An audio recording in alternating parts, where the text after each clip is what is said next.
ജീവിതത്തിലെ ഏറ്റവും മോശ സമയമാണ് ഇനി വരാൻ പോകുന്നത്. ഒരുപാട് അപമാനങ്ങളും അവഹേളനങ്ങളും ഒക്കെ സഹിക്കേണ്ടി വരും.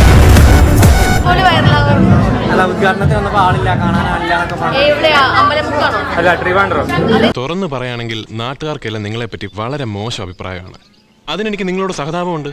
പക്ഷേ ഇനിയെങ്കിലും എല്ലാവരെയും കൊണ്ട് അതും ഇതും പറയിക്കാതെ ഒരു നല്ല രീതിക്ക് ജീവിച്ചൂടെ?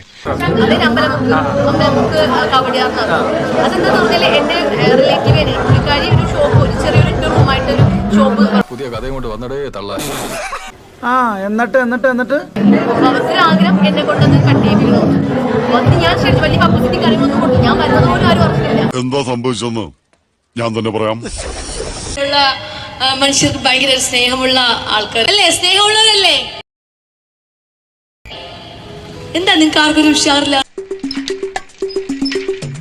നീ ഒന്ന് പോടാ, നീ പണ്ടേ ഉടായിപ്പാ. കൊല്ലാണ്ടിരുന്നിട്ട് പോലും ഞാൻ ഇത്രയും ഒരു ഉഷാറ് കാണിക്കുന്നുണ്ട് അല്ലേ? ഇല്ല, സൗണ്ട് ഇല്ല. ഇല്ലേ ഒന്ന് കോവിക്കേ. 10 പൈസ തരില്ല. നീ കൂടെ കൈവിടരുത്.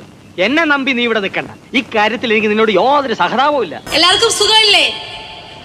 അതും ഇല്ലേ? നിങ്ങൾ ഭയങ്കര മോശമാണ് കേട്ടോ. ഞാൻ ഇങ്ങനെയല്ല നിങ്ങളെ പറ്റി വിചാരിച്ചിരുന്നത്. എവിടെ ഇതൊരു നടക്കി പോണ ലക്ഷണില്ല. ഞാൻ ഇവന്റെ 2 വാങ്ങിച്ചിട്ടേ പോവുള്ളൂ. സാധാരണ ഇങ്ങനെയല്ലല്ലോ ഉണ്ടാവുന്നത്. നിങ്ങൾ ഇങ്ങനെ നിന്ന് കഴിഞ്ഞാൽ എനിക്കും സംസാരിക്കാൻ ഭയങ്കര ബുദ്ധിമുട്ടായിരിക്കും. ഭയങ്കര മോശമാണ് കേട്ടോ. നിങ്ങളുടെ നാട്ടിലൊക്കെ വന്നിട്ടേ ട്രിപ്പ് ഇട്ടാണ് ഞാൻ വന്നത്. എന്നിട്ട് പോയി നിങ്ങൾക്ക് ആർക്കും ഒരു ഉഷാറില്ലാത്ത നിന്റെ കയ്യിലിരിപ്പതായിരുന്നല്ലോ. അത് അന്നത്തെ ചോരത്തിളപ്പിന്. ഇപ്പൊ എന്ത് ചോര തണുത്തു പോയാ?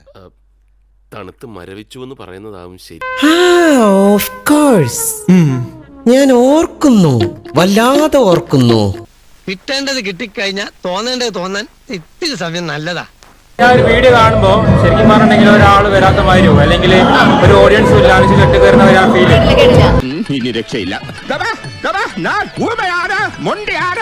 തിന്ന ബിരിയാണി പോലും ദഹിച്ചു പോയി. എനിക്ക് ആളുണ്ടോന്ന് ഞാൻ നോക്കുന്നില്ല. ഞാൻ ചെയ്ത് പോയി കട്ട് ചെയ്യുന്നു, വീട്ടിൽ പോകുന്നു. അത്രേ ഉള്ളൂ. അല്ലാണ്ട് ആളുണ്ടോന്ന് ഞാൻ നോക്കുന്നില്ല. നിനക്ക് അഹങ്കാരം വളരെ കൂടുതലാണ്. അയ്യോ, ഞാൻ ഒരു പാവല്ല. അല്ല, ആ ഒരു ഇന്നോഗ്രേഷൻ അത്ര പബ്ലിസിറ്റി കൊടുക്കാത്തത് കൊണ്ടാണോ അധികം ആളിലേക്ക് എത്താത്തതാണോ അനുസരിച്ച് പറയുന്നതോ? ഒന്നാമത്തെ കാര്യം, ആ ഒരു മെയിൻ റോഡ് സൈഡിലായിരുന്നു. ആന്റി പബ്ലിസിറ്റി അത് കൊടുത്തിട്ടില്ല. കണ്ടറിയണം കോശി, നിനക്കെന്താ സംഭവിക്കാതെ.